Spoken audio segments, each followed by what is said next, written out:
नमस्कार, मी आशाच किचनमध्ये आपल्या सर्वांचं स्वागत आहे. आणि हे डेकोरेशन जे होतं ते हळदी-कुंकाच्या निमित्ताने डेकोरेशन केलेलं होतं. हे हळदी-कुंकू आमच्या सोसायटीमधल्या माझ्या मैत्रिणीचं होतं आणि त्यांच्या घरचं हे डेकोरेशन आहे. हे डेकोरेशन एवढं सुंदर केलं होतं की डेकोरेशन बघून मन एवढं प्रसन्न झालं होतं की वातावरण एवढं प्रसन्न झालेलं. त्यात त्यांनी सगळ्या लेडीजचं असं गुलाबाचं फूल देऊन त्यांच्या मैत्रिणीचं स्वागत केलेलं होतं. भरपूर मैत्रिणी त्यांनी अशा हळदी-कुंकवासाठी बोलवलेल्या होत्या आणि सगळ्यांचं त्यांनी असं अगदी आनंदाने, उत्साहाने, प्रसन्नतेने स्वागत केलेलं होतं आणि आम्ही पण खूप असं आनंदी झालेलो होतो. खूप असं उत्साही होतो कारण भरपूर लेडीज जेव्हा एकत्र येतात तेव्हा म्हणजे सगळ्याच लेडीजला खूप आनंद होतो आणि हा आनंदाचा सण म्हणजे आपला एक संक्रांतीचा त्योहार म्हणजेच आपली संस्कृती, हिंदू संस्कृती जपणारा हा त्योहार आहे. तर त्याच्यामुळं सगळ्याच लेडीज अशा साड्या वगैरे असे असे सजून आलेल्या होते, मेकअप करून आलेल्या होत्या. त्यामुळं सगळ्याच दिसायला सुंदर दिसत होत्या, प्रसन्न होत्या, आनंदी होत्या आणि उत्साही होता. आता आणि माझी मैत्रीण पण अशा आनंदाने त्यांचं स्वागत करत होत्या. गुलाबाचं फूल देऊन अगदी त्याने एक छोटासा सत्कार केल्यासारखा झाला म्हणलं तरी चालेल. हां, आपल्या घरी पाहुणे येणार आहे आणि त्यांचं असं स्वागत केलं म्हणजे बघा किती असं सगळ्यांना किती छान वाटत असेल आणि किती असे सगळेजण आनंदी वाटलं. मला तर खूप छान वाटलं. मला खूप भारी वाटलं. हं. काय असं वाटतं की असे क्षण माणसाच्या जीवनामध्ये पुन्हा पुन्हा यावे. असे लोकं आपल्याला पुन्हा पुन्हा भेटावेत आणि असंच भरपूर अशा मैत्रिणी अशा आपल्याला भरपूर अशा भेटाव्यात असा म्हणजे हे क्षण असतो. आणि भरपूर गप्पा, एन्जॉय, हळदी-कुंकवाच्या निमित्ताने नवीन नवीन मैत्री जोडल्या जातात. ह्या आमच्या सोसायटीमधल्या माझ्या काही जुन्या मैत्रिणी आहेत आणि हे त्यांच्या घरचं असं एवढं सुंदर डेकोरेशन केलेलं होतं आणि तिथं मी पण सकाळपासून उपस्थित होते.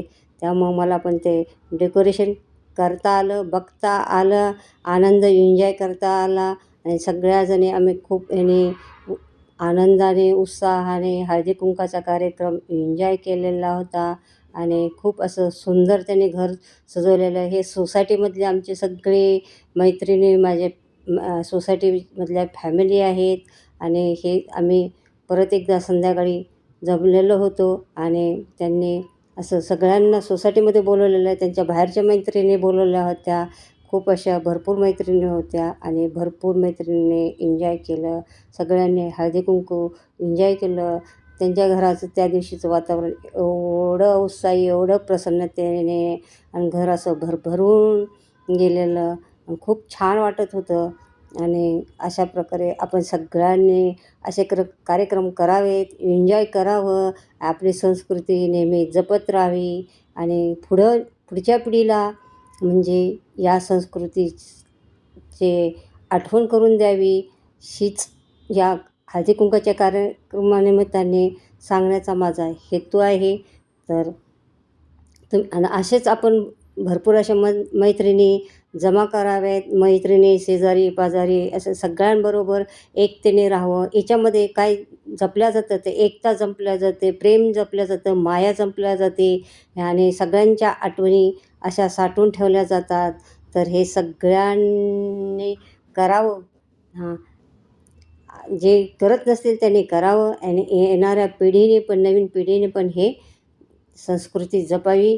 हां, ह्या हळदी-कुंकवानिमित्ताने सांगण्याचा माझा हेतू हाच आहे आणि सगळ्यांनी असे कार्यक्रम एन्जॉय करावे.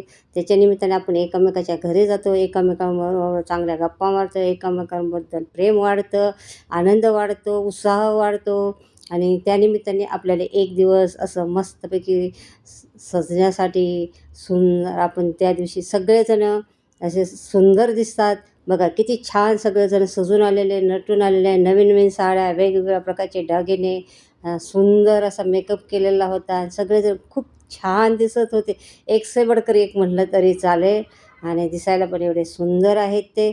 त्यामुळं साड्या घातल्यावर तर लेडीज सुंदरच दिसतात. तर खूपच सुंदर दिसत होतं त्या दिवशीचं त्यांच्या घरातलं वातावरण. अगदी प्रसन्नतेने, आनंदाने, उत्साहाने भरून गेलेलं. आणि तिथं आम्ही सगळ्यांनी मस्तपैकी पुरणपोळीचं जेवण केलं होतं आणि खूप छान स्वयंपाक झालेला. आणि त्याच्यानंतर त्यांनी मस्त सुंदर असं, आता ते पानाचं नाव माहीत नाही आहे, मस्त पान खायला दिलं होतं सगळ्यांना. वाण वाटले, हळदी-कुंकू दिलं. हे बघा, ते माझी मैत्रीण हळदी-कुंकू देत आहे सगळ्यांना, पान देते. आता सध्या हळदी-कुंकूचा कार्यक्रम चालूच होता. जेवण झालं होतं आणि त्याच्यानंतर त्यांनी सगळ्यांना असं खाण्यासाठी पान दिलेलं होतं. तर बघा, किती छान त्यांनी हे केलेलं आहे. स्वागत केलं पण छान. हळदी-कुंकवाचा कार्यक्रम पण खूप सुंदर पाडलेला आहे आणि त्या पण किती उत्साही, आनंदी आहे. आम्ही सगळेजण पण उत्साही, आनंदी होतो. सगळ्यांचे चेहरे बघा किती फ्रेश वाटतात. तर सांगायचं हेच की बघा, सुंदर असं तुळशी वृंदावन. आपल्या हिंदू संस्कृतीमध्ये सगळ्यांच्या अंगणात तुळस असावी. अंगण नसलं तरी बाल्कनीत तरी नक्की आपण तुळस ठेवावी. तुळशीची पूजा करावी दररोज नित्यनेमाने, सकाळ संध्याकाळ त्याला दिवा लावावा. तर हे हिंदू संस्कृतीप्रमाणे आपली ही जतन केली पाहिजे. बस हे व्हिडिओच्याद्वारे तुम्हाला हेच सांगायचं होतं आणि त्यासाठी मी हा स्पेशल व्हिडिओ केलेला आहे. आणि हळदी-कुंकवाचं डेकोरेशन हे अशा पद्धतीने केलं जातं आणि ज्याला करायचं आहे त्याने करा. आणि हे बघा किती सुंदर वाटते. तुळस अंगणात असावी किंवा बाल्कनीत असावी. पण ही तुळस ही असावी. नक्की आपल्याकडे तुळस. अशाच किचन चॅनलवर तुम्ही असाल तर चॅनलला